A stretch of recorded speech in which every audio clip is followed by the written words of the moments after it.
I ain't heard. Good morning, Savannah. Good morning, Georgia. We're here this morning in Savannah, Georgia, where the sun is shining bright, and it's a pleasure to see the sun after this weekend. I tell you, it rained and it rained and it rained, but we're all alive and we're here this morning.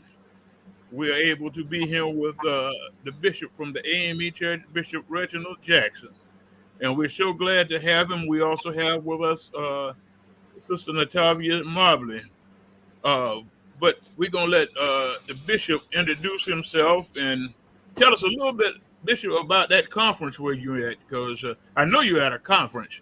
You don't stay home very often. I wish I could. Let me say good morning, everybody.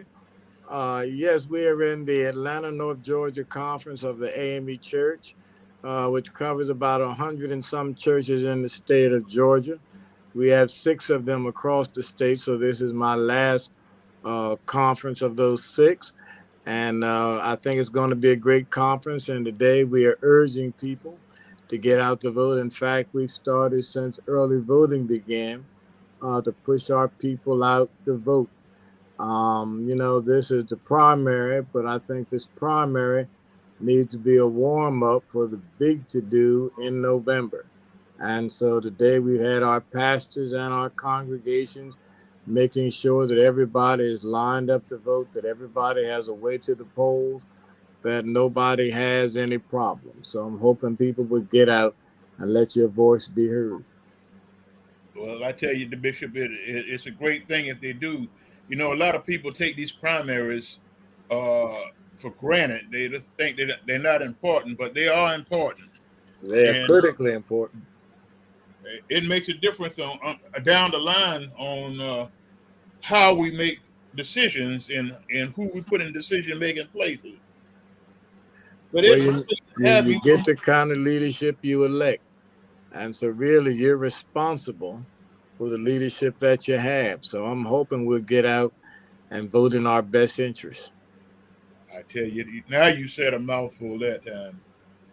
Sister Natavia, how are you this morning? Introduce yourself to everyone.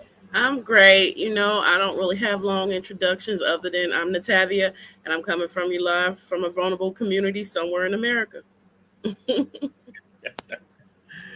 Well, Bishop, I know you've been working hard and you've been studying the case with Fannie Willis. Can you tell us something about it? Yes, she has a challenger in the Democratic primary for District Attorney of Fulton County.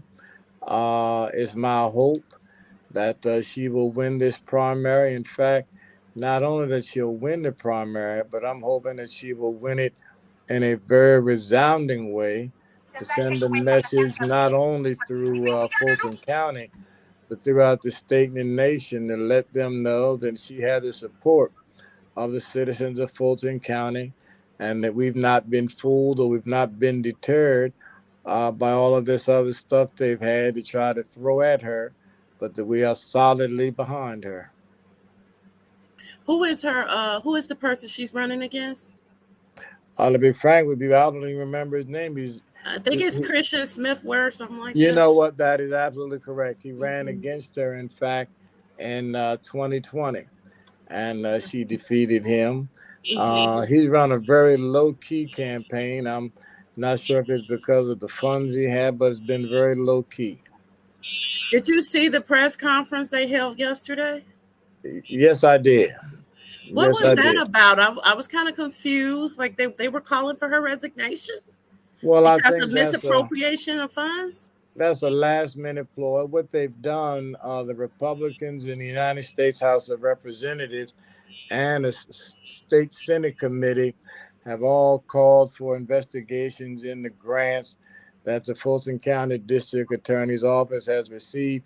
They're trying to find something somewhere that they can tag on there, but thus far they have found nothing. And she has provided all of the documentation that they say they need, so they have it. If they had something, they would have said something. But since they've said nothing, they don't have anything. So a bona fide witch hunt kind of thing. That is correct. Okay. So do you know her personally? Know her very well. I probably speak with her a couple times a week, and Okay. I'll be with her tonight. Okay, because I know I did see an interview where she spoke about her life as district attorney and how she has to be protected 24/7, and she had to move out of her house. So you obviously have to be a close friend. I really commend her because I do not know how she has done it. She has not been able to live in her own house for over 3 years. She can go out to eat in public. She can go out in public without this heavy security. It's difficult for her to see her daughter, to see her father. It's just ridiculous. It's almost like you being placed on the island of Patmos. It's been very difficult, but she has held her head up. She has continued to press and do her job. I have the utmost respect and regard for Fonnie Willis. Right. And so, just so the viewing audience, so they can kind of understand the little background of everything. So she is the district attorney that is this the Trump election interference that Yes, okay? Can you that's tell correct. us a little bit about that? Sure. When Donald Trump called Brad Raffensperger, the Secretary of State in Georgia, following the election and asked him to find 11,000 some votes, which would help him to win Georgia. Immediately, as a district attorney, she did as she should and launched an investigation because really, that's a violation of the law. And for the President of the United States to call the Secretary of State in a local state to try to pressure them to do that is just it's not only a violation of law, it's a lack of common sense, especially since the call was made public. The second thing is, which really is frustrating, we have in a place called Coffee County, which is in the Hmm. southern part of Georgia. What they did was very much criminal. In fact, the people from the Trump campaign went to the Coffee County election office, took the records, ballots, and everything else. No district attorney in Coffee County investigated anything. So I'm amazed that they investigate Fonnie Willis for doing her job, but do nothing with the attorney general and the district attorney in Coffee County who hadn't done anything. No one has been held accountable for that in Coffee County, but Fannie Willis did an exhaustive, a very thorough investigation. The grand jury, which most people don't realize, recommended that she indict over 30 some people. She only indicted 18. In other words, she indicted the 18 people they thought they had the best chance of convicting. Hmm. Well, that was smart. That was strategic. Yes, it was. Hmm. So, just recently, the media, obviously, Trump attorneys, defense attorneys have now. Can you tell us a little bit more about um, the reason why the I think Mr. Wade had to resign? Yes. Hmm. That whole ploy was not, I don't think they really expected to get Fonnie Willis thrown off the case. What their whole goal was, and unfortunately, I believe they succeeded not only in Georgia, but in other federal cases. Their whole effort was to distract and delay, Mm. distract from what Trump and the others were really indicted for, and to delay going to court until after the election. Because after the election, the federal cases, if Trump is elected president, he can, with the clip of a finger, dismiss all of those cases. And even though Georgia is a state case, they have this interpretation in the Justice Department that you cannot indict a sitting president. So they won't be able to do anything for him until his term is up. And so that's what that whole thing was about. They launched after Fonnie Willis claiming that she was in a inappropriate relationship with Mr. Wade. The fact of the matter is, Fonnie Willis tried to get the former governor of Georgia and another prosecutor to take this case to serve as her special counsel. They declined because they did not want to have to live their lives with security guards and all of that. So she turned to who she thought was the best one, which happened to be Mr. Wade. Judge McAfee, in ruling on the case, did not say anything illegal was done because nothing illegal was done. There's no law in Georgia that says you can't be in a relationship with somebody in your office. So the judge simply said the problem was it gave the appearance. And so he put a lot of stock on the appearance. So Mr. Wade, in order to get past this, resigned as the special prosecutor. Yeah, that's understandable. And so when you talk about the indictment, this is not actually what's being held off in the indictment. That's not even the election interference charge, or is that the same? That's the same. Okay. What I say is being held off. The judge gave Donald Trump's defense lawyers the opportunity to appeal his decision. And so they appealed. And then the appeals court in Georgia, which again, I think is a big mistake. And it makes you worry about our judicial system. And we ought to be really alarmed about our judicial system. The 11th Circuit here in Georgia decided that they would review the case. They have not yet issued any decision, so you can't go forward until the appeals court makes a decision. And that's the same thing with the federal case. The Supreme Court, on this claim of immunity that Trump claims he has, they're not going to make a decision till the end of June, which means, again, you can't set a date for those trials until the Supreme Court rules. And if you don't get a decision till June, it's impossible to see where you can get your trial started before the November election. I think that's the reason behind all the holdup. Like you said, they're trying to make sure that they can hold it off, and then if he wins the election, then he can he can throw all the cases out. You know, it's funny. You spoke about Coffee County. I don't know whether you know that much about Coffee County, but I've been in Coffee County. Excuse me, I've been in Coffee County several times, and it for us, it's not a good place to be. Not a very good place at all to be. That's right. What can you guys elaborate so I can make sure I don't go there? Well, it's a very strong conservative bastion. The black population is very small, which is really ludicrous. I'm not sure why the Trump campaign felt they had to go in and take all the records and all, because they won the county. Nobody even thought about Coffee County going for Joe Biden. Wow. Okay. I think that was a ploy to make sure that they didn't look like they were trying to hit just a black city. Well, I also think part of the ploy was that they wanted to be able to claim that the effort to steal the election was all over the state, not just in Democratic counties. Right.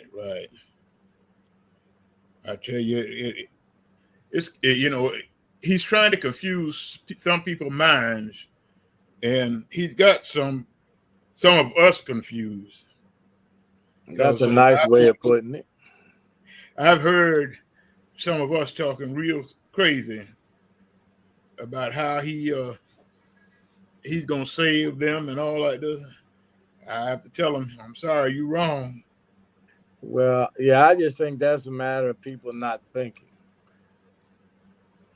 Well, I think there is a lot of people thinking. I think that's why we have such low voter turnout, is because a lot of people are thinking, and the answers that they're giving is not making sense. You got a lot of young people that don't vote, but they're very active in activism, which doesn't make sense. And that's some of the ones that I'm talking about. They're doing a lot of thinking, and what they say to me all the time is, we know that what you say is not there, is there. We're fighting against, we just don't know how to fight against it. And I'm thinking like, well, that's the perfect time to come get under your elders and learn. But this is a fast generation. They got the World Wide Web, and they think they just, they're empowered to do it on their own. One of the other things which is very unfortunate, the Democrats have always been the poorest party at messaging that I've ever seen. They are lousy at messaging. The other thing is, many of the young blacks, you hear the complaint, the Democrats, we voted for them in 2020, didn't keep their promise. For example, they bring up police reform under George Floyd when he was killed. Then they bring up the school loan effort. And the poor thing the Democrats have done is they need to get the message out, for example, on the police reform. It's not because they have not tried. They've tried very hard. The problem is there simply are not the votes to do it. So the only way you do it is you've got to change the people who have a vote in the Congress. And for example, the Democrat, there's no reason in the world why Hakeem Jeffries is not Speaker of the House, except for the fact that in the 2022 election, the Democrats lost seats in the two bluest states in the nation that they should have never lost. They lost 5 seats in California, and they lost 5 seats in New York, both very blue states. People just did not get out to vote. So if you want to get that the police reform passed, you got to get up, you got to get out, and you got to vote. And that's the message we need to get to our people. There's a reason why police reform didn't pass. There's a reason why the president, as much as he's trying, is not able to get more done on wiping out school loans, because the Republicans are challenging it in court. So until we get the votes in the House and the Senate, it's going to be difficult to get it done. Okay, we have to go to a commercial break. So on that note, I would love to start talking about Biden and his record when we come back. All right. Be right back with you.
All right, we're back.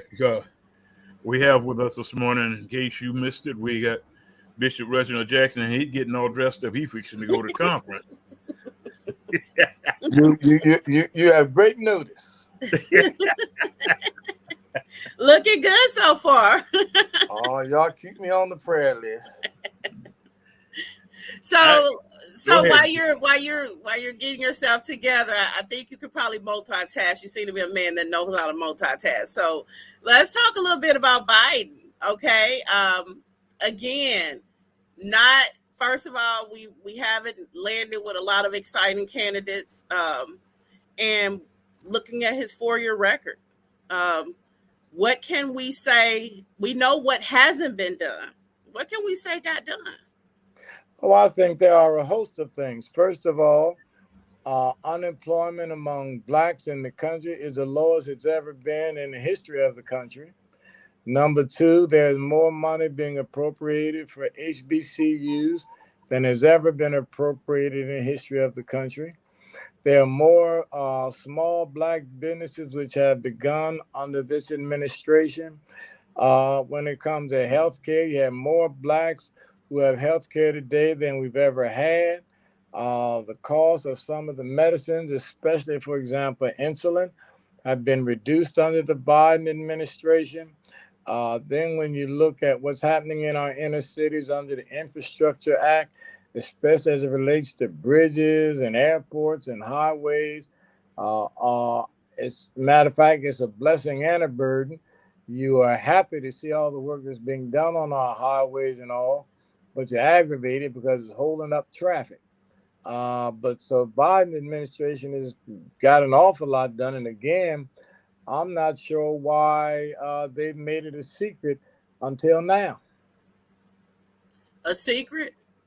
Well, they're not telling people what they've done. I see now the problem is our local officials do a very, very poor job of communicating what this administration is doing. For example, I would venture to say, in most of our congressional districts, for example, where we have black representatives, I don't know when was the last time they held these town hall meetings so that people can be informed of what's been accomplished or even what's available.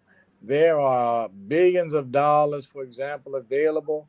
The bill, the affordable housing, senior housing, which, we don't take care, a lot of churches could take advantage of that to have senior housing bill. But our local officials don't do a good job of getting the word out in terms of what's been done and what's available. So as you were stating all of the accomplishments, I kind of jotted them down and I'm just looking over them now.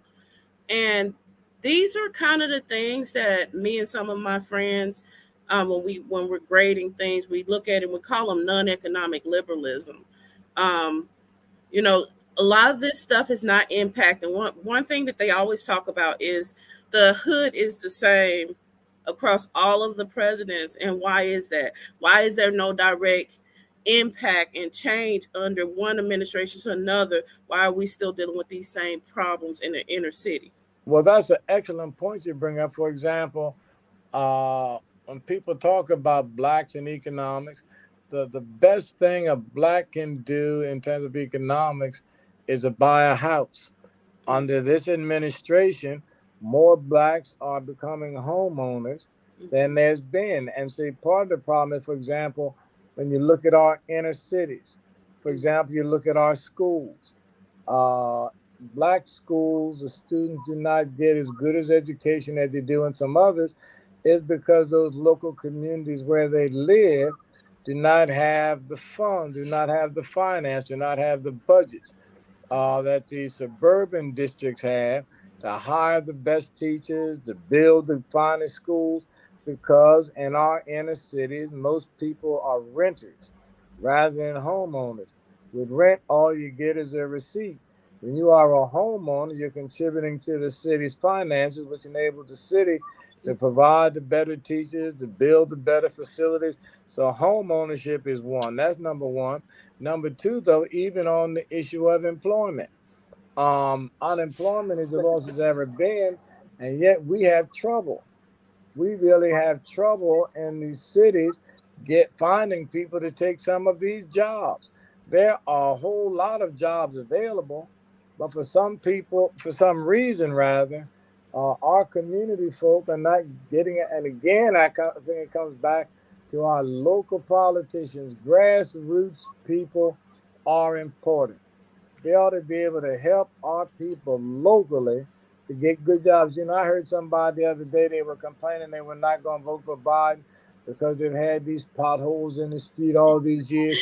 The president don't have nothing to do with the pothole. Infrastructure and stuff have been getting fixed, so I guess he does, in a sense, the federal government. Yeah. But the problem is, congressmen, your state senators and all, they're the ones that have to get, for example, what you need to do is take a look and ask your congressman, how much money have you brought back to the district?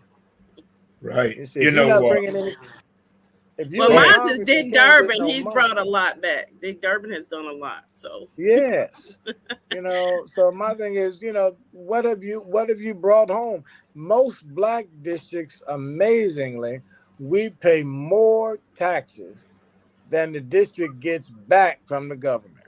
hmm so then so let's go back to the employment. So Why are that's we the problem. pushing why are we pushing people to get jobs and not entrepreneurship? Right now, like you said, they'll give you a quick home loan, they'll give you a quick student loan, they'll give you a quick car loan, but what they won't give you is a business loan. Like, I know a guy right now that has every skill it is to run a lawn care business, but he has the lack to be able to buy the equipment to start that lawn care business. So why are we not, like, and I ask this, I'm gonna wrap it up. I ask this question to my elders all the time. If we had a Black Wall Street way back when we had less, why haven't we established another actual city Black Wall Street full of entrepreneurs like it was before? Because the issue again, and I will come back. The issue is not that the funds are not available. The issue is most of our people do not know how to work through the bureaucracy. And again, that's why your local officials are critically important. For example, your congressman's office, they ought to be able, if there's a black who wants to start a business, that congressman's office ought to be able to help that person walk through the process, help get them through the process. That is great. Our local officials are absolutely critically important. And that's again why I raised the question. Sometimes we need to ask them, what have you brought back to the district? Just to give example, I'll say quickly and get out of the way. When Maynard Jackson was mayor of Atlanta, there would not be a black middle class in Atlanta if it had not been for Maynard Jackson. Maynard Jackson was mayor. I know Maynard Jackson made at least 20 millionaires. Get our local officials to step up to the plate. How many in these cities we have black mayors? How many businesses are you seeing? How many contracts are you seeing that black people get? Georgia, blacks make up 30% of the population. Yet, in terms of the percentage of work that's being done, blacks get less than 2%. And my thing is, Georgia has the largest legislative black caucus in the nation. So there's no excuse for us not to be doing better. Well, I'm gonna say this, and you said something earlier, and a lot of the people that's not working, uh, I spoke with some of them,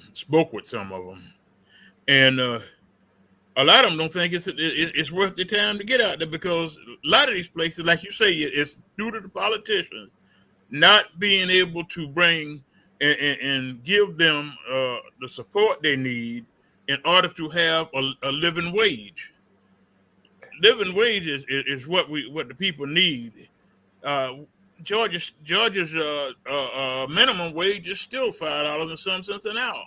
And what make people all of them now, you want to get mad and go ride in the street. That's what we ought to be doing in Georgia, because the minimum wage in Georgia is still $5.50, the That's right. lowest in the nation, and yet Georgia has a $12 billion surplus. There is no reason in the world for the minimum wage to be $5.50. We have, as I spoke to you before at the beginning of the show, but before we started the show, about the program that we have called Building Futures. But when you start putting these kids out here, when a kid coming out of high school can make more than their parents making, Mm-hmm. that that's something. And then they taking care of their parents, and the parents are looking at them. Well, how you make this kind of money, and I can't Mm-hmm. make. That's correct. I went to a PTA meeting and I introduced the program to the PTA meeting, and the parents bombarded me trying to get into the program, and some of them got in because they were qualified. We had about 20 parents get in there, and they were glad. They never heard of the program. But Is then it for the parents? I mean, so what is the age cap? Like usually those type of things be 18 to 24. It's plenty of people no, wanting to change careers. if you actually want to become an apprentice, you can become apprentice at all the way up to 50 years old.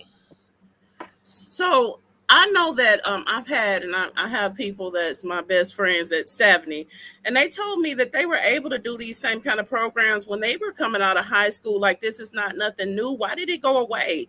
Like they said they went directly into the jobs they were working. They just had the little training right after high school. A lot of them didn't even go to college. Well, that's the thing we're talking about now. The Board of Education at one point saw fit to take away all the programs that were industrialized programs. They took them away. They were pushing all of our kids to go to college, and all our kids wasn't going to college. That created a problem because our kids were on the street. When you put a kid on the street and he has nothing to do, you're begging for trouble. Every kid is not designed to go to college. That's What right. was the justification of stopping programs that was working to push college? It wasn't a matter of justification. Again, it matters who you elect to put in these positions. Thank you. Some of these state legislators and some of these people in Congress cut out some of those programs because their thing was these communities aren't voting for us, so why are we supporting these programs that benefit them? That's right. And when you get out there, when I created the program Building Futures, there was no industrialized programs in Chatham County school systems. And when I created it, all of a sudden, industrial programs started coming back in. But now they're trying to push the fact that their program, the kid can come straight from their program and go into the workforce. No, it can't. It don't work like that because they're not properly trained. Mm-hmm. You got to be properly trained to be certified on a job. Our cities are not giving the labor unions what they need, the jobs they need to help with these kids, because we can only get maybe 12 or maybe 13 kids in a year. But then all the construction work you see being done in Savannah, Georgia, we can't get the jobs because the city says that we don't have enough trained workers. We've got more than enough trained workers. We got workers all across the United States. They have to leave here and go to. I got a grandson right now in Washington, D.C., working as an electrician. It's not even June yet, and he's made over six figures already. So you know what kind of money he's making. Mm-hmm. And he doesn't have a college education. I know another young man that is in the heating and air conditioning field. Last 2 years ago, he made over $1 million, and he sits home most of the time and just tell them what to do. Right. So skills are very important. Right. And you said something about why we can't make the money that we make. This is there to make what, like Black Wall Street. They won't give us the opportunity to do it no more. But did they give them the opportunity back then? Because I'm a history nerd, and I didn't see them giving them much of an opportunity back then, but they made a way from their skills and from them being together in doing it. And that's pretty much all we need is just our human capital and coming together. It seems, and I haven't seen that happen. Well, again, let me say a couple of things. First of all, you see what they did to Black Wall Street. That was the first thing. Second thing is, again, when they pass legislation and stuff now, that, as they say, the devil's in the details. Again, look at the stuff they have in this legislation and who it impacts. There is absolutely no realistic reason why most of this legislation benefits those who already have. If you look at, which most people have no idea, that 90% of this nation's wealth is controlled by 10% of the population. And the reason you got the rest of us at each other's throat is because we all fight and try to get some of the poor little 10% that's left. The wealth that's in this country over the last 40 years, they have benefited tremendously. But Well, I'm sorry to cut you off, but have you read the book The Richest Man in Babylon? no, I haven't. Well, that book concept just talks about how you can never stop being able to create wealth as long as you have some kind of human capital, wealth skill. You're always being able to create. So we are creators, and I'm talking about we as Black people in America. I just, like I said, what we did, Black Wall Street, we could do even more now with all the given freedoms that we didn't have back then. Well, let me respond to that by saying, and this lies directly at our feet. Black folk have nobody but Black folk to blame for this, and that is that we are the world's number one consumer. The advertising agencies love us. For example, if you look at our community, look at where we put our money and the kind of businesses that we support. When I passed it in New Jersey, I was always just aggravated going down Central Avenue in East Orange and Orange. Every fast food joint in the world was on Central Avenue.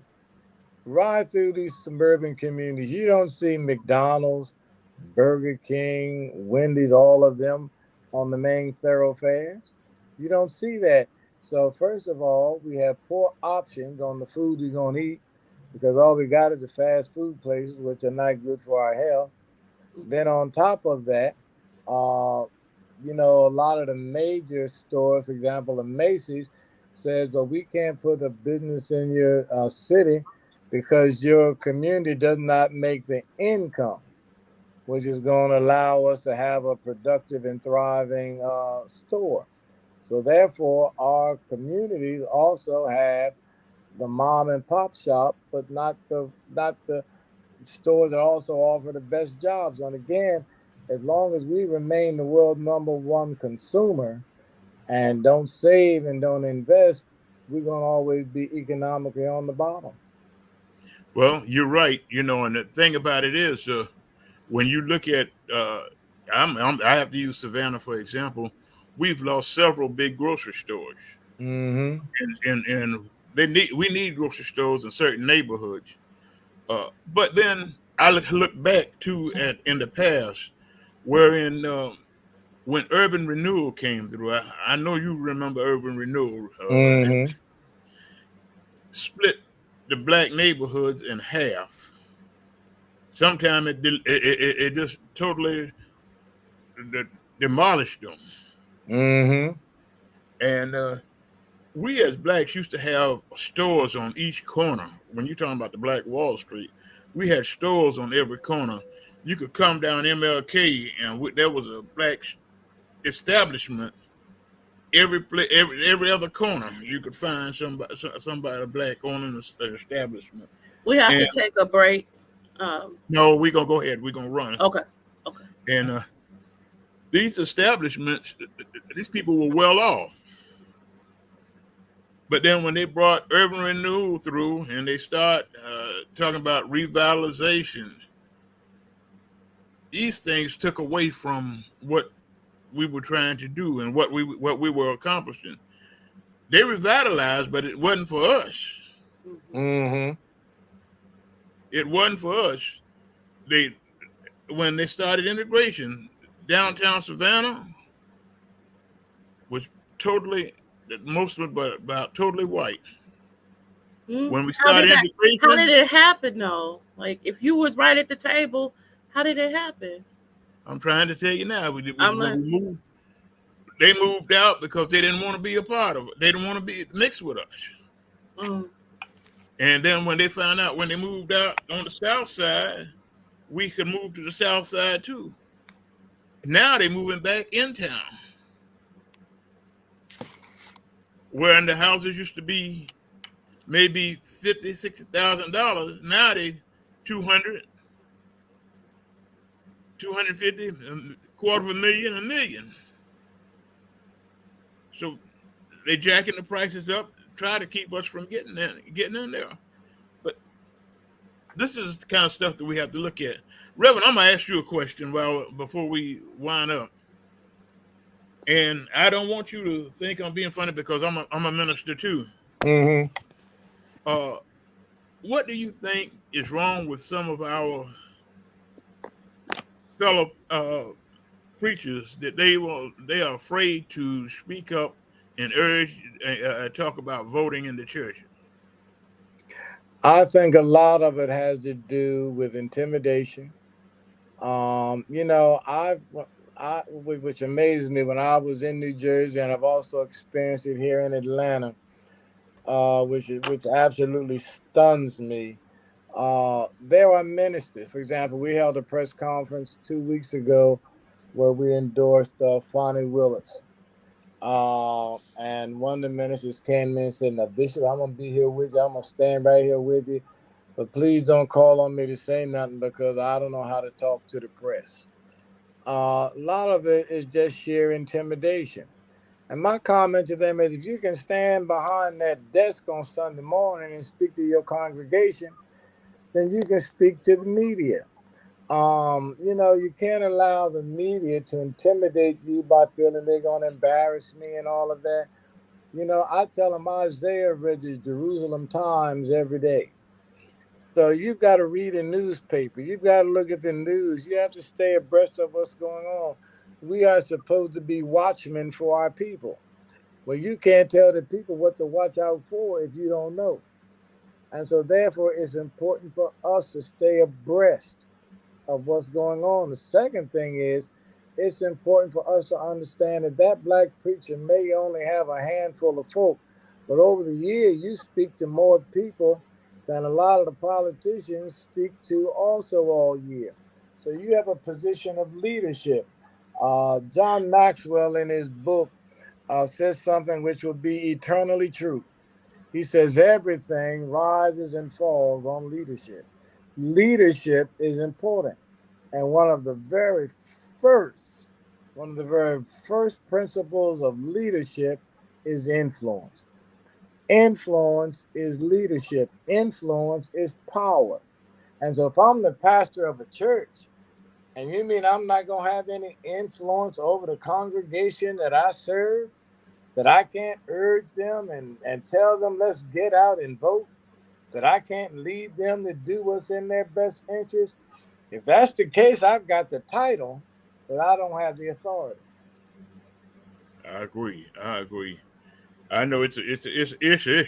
It is an issue that I think that needs to be addressed somewhere everywhere, not just here but everywhere, because I think that a lot of them are afraid of the 501c3 rule. Yeah, but the fact of the matter is, Republicans and conservatives, they don't even pay attention to that rule. They get up in their pulpits, say what they're going to say, and dare the Internal Revenue to come after them. And so, again, I'm not sure why we allow ourselves to be intimidated.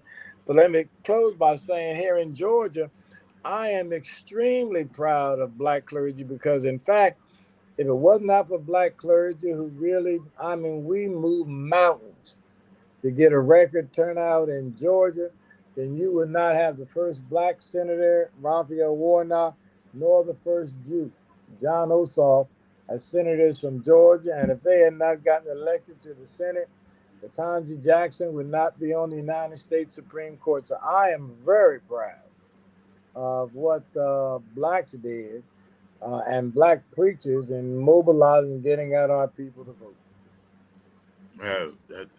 It's a great thing. We did it in the time of need. Mm-hmm. And, I think a lot of times, like right now, the local elections that we're having now, this primaries, this has been the quietest election I've heard of since I've been living. Mm-hmm. nobody's saying nothing. You may find somebody speak here or somebody speak over there, but they're not making no big outcry about what they stand for. And it used to be different.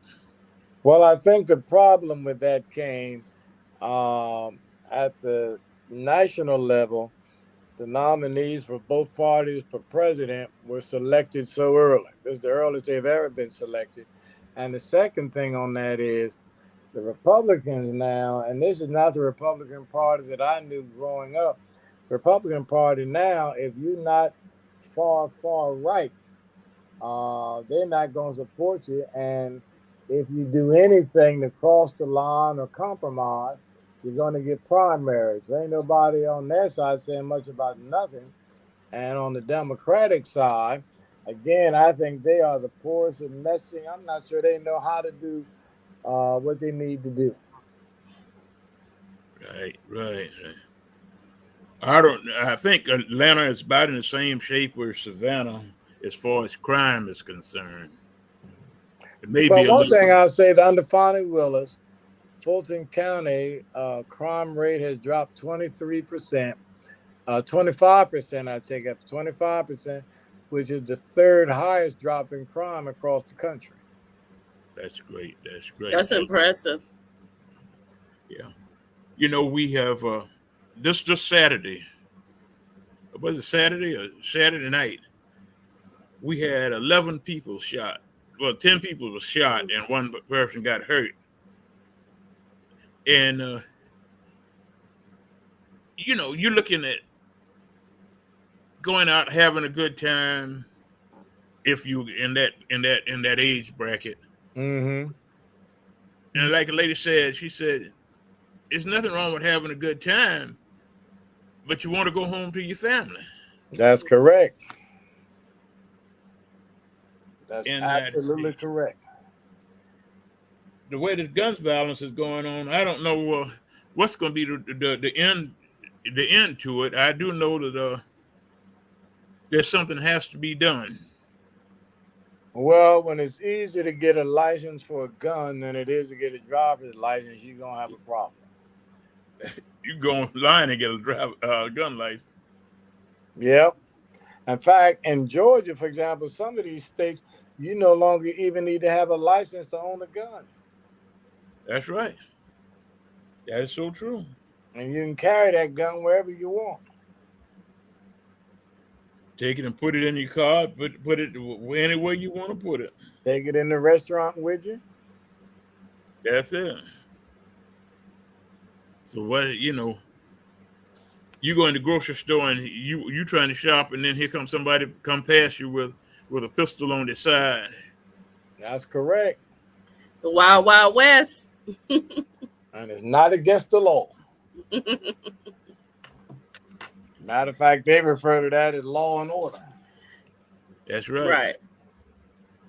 Well, you know, recently in Tennessee, they just passed a law which the school district hasn't upheld to allow teachers to carry guns in the classroom. I know. I think that's absolutely ridiculous. If You know, you're a gun, somebody and thinks the child you're starts acting up. with it. well, they said that so I read the legislation. So basically, they would have to go through, I think, like the same amount of training, like a lot of training, similar to, I guess, a auxiliary police or something like that, where they would not be trained on it. I'm indifferent on teachers having a gun. We just recently had a shooting here in St. Louis, and you know, you see it all across the country, and then when it comes close, like a mile from the school you're actually teaching in, you know, it then becomes an issue that you probably need to look at a little closer, you know. And so that's been my experience, because I haven't returned to the classroom since that happened. You know, just understanding everybody has a choice to take risk, and then, you know, do I really want that risk of being killed, but yet alone being responsible for other kids that's in my care, and not being able to protect them either. So, it's a win and miss situation, honestly, because we want everyone safe, but I don't believe everybody should have a gun. I think they should just really make sure that the school is more secure than anything, and then nobody would probably feel the need to have the gun in the classroom. So, Well, I tell y'all, we've had a good conversation this morning. I know the bishop has to leave us very shortly. He's mhm. packing. You see him packing his bags while I he's talking. see. Now, But, hold on, Bishop, we Frankly, appreciate I you. was looking for something to clean my glasses. Oh, he's a multitasker. He hasn't missed a beat in the conversation, although he's been Oh moving. no, No, but I'm listening very attentively. Oh yeah, yeah. So I take it you've done this a time or two. Oh, a whole bunch of times. the Can bishop, you we will just give you a couple of minutes to okay? do your closing statements, and then we're gonna let Sister Sanders do hers, All and right. then I'll close out. But go ahead, Bishop. Be sure you tell us about Sister Willis now. Yes, Fonnie Willis has been an absolutely terrific district attorney. She's a young woman, and I first heard of Fonnie Willis before I came to Georgia. In fact, I was in New Jersey, and I heard about this young prosecutor who had the Atlanta public school system in court because they were really cheating children out of a quality education. And she took on a very strong education bureaucracy on behalf of children. So that was the first time I heard of Fonnie Willis, but I was impressed. And when I came to Georgia and had a chance to meet her and to watch her as she went about her work, she is a terrific. She is absolutely firmly committed to justice, and that justice ought to be blind. Her interest is not just putting people in jail, but her interest is also in providing some people a second chance. They may have made some bad choice, but that does not mean they ought not have a second chance. In addition to that, she goes and visits the schools, she goes and visits the neighborhoods. She's not locked in her office. And she's a lady of tremendous courage. She's not allowed Trump or any of them others to bully her or intimidate her. I am just so proud of Fonnie Willis. And I'm going to do everything I can to continue to support her, to see that she remains the district attorney of Fulton County. Fulton County is better because of the job that she's doing. And so, again, the folk in Fulton County today, I want you to get up, I want you to get out, and I want you to go vote. And I want you to vote in your best interest. And I believe that's for Fonnie Willis to be reelected as the Fulton County District Attorney. And I want to say to blacks also across Georgia and really across the nation, 2024 is going to be a very tough year. And this November election, our democracy is really on the line. And I believe that blacks in this country really have the opportunity to redeem this nation. And I hope we'll take advantage of that opportunity. This nation already owes us, but let's make sure they also owe us again. Well, we thank you, sir. We thank you for your time this morning. Great speaking with you. When you come back to Savannah, we'll sit down and over a plate of food and talk about it. Now, see, you hadn't messed me up. Savannah has the best food in the country, so I love Savannah. I know it. I know it. I love Savannah. Mess up my figure. Yes, sir. Sister Natavia. Well, it's been a pleasure talking to you, Reverend, both of the reverends. It's always an honor to learn from you guys. Know that, a lot of you have lived the history that I can only read about. And to be able to get some direct answers from you guys, I really appreciate it. So I really enjoyed this conversation today. You have the nicest way of calling me old. I didn't say that. No, you said you have, and y'all have the experience and all. I said, oh, there it go. And I say that because my grandmother told me that one time.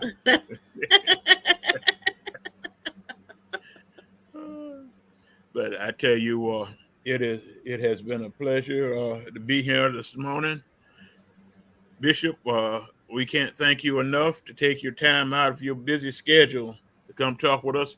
We had to find out what was going on with Sister Willis and make sure that everyone knows what's going on. But I'm going to ask a question before you leave us. Sure. She is that good. You think she might even think about running for Attorney General? Well, you know, in Georgia, Attorney General is elected. And be frank with you, I would not be surprised, because the major problem they have with Georgia is the population continues to grow, and most of the people moving into Georgia are people of color. So it's not a matter of if, it's a matter of when the tide changes. So that's why they're trying to pass all these laws to make it harder, to put it off as long as they can, but it's not going to work. So I think Fani Willis has a option to choose from, and I hope she'll choose well. I hear you. Well, I got a note just now that sometime Friday they're going to have a Stop the Violence rally here in Savannah. So we'll let everybody know what time that's going to go off. We'll send you a message, Bishop, so that you can tell your parishioners. We do Stop the Violence rallies periodically, but this one, with 8 people being hurt, it's time to speak up and take notice. So That's right. we will be here, and we will be back next Tuesday morning, 10 o'clock, and we're gonna let the bishop rest next week, though. Because he'll be home resting next week. I hope so. But until then, we'll see y'all. Y'all be blessed and have a great week. Until next Tuesday, 10 o'clock in the morning, the Vulnerable Community. We'll see you then. Bye-bye. Bye-bye.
Like this.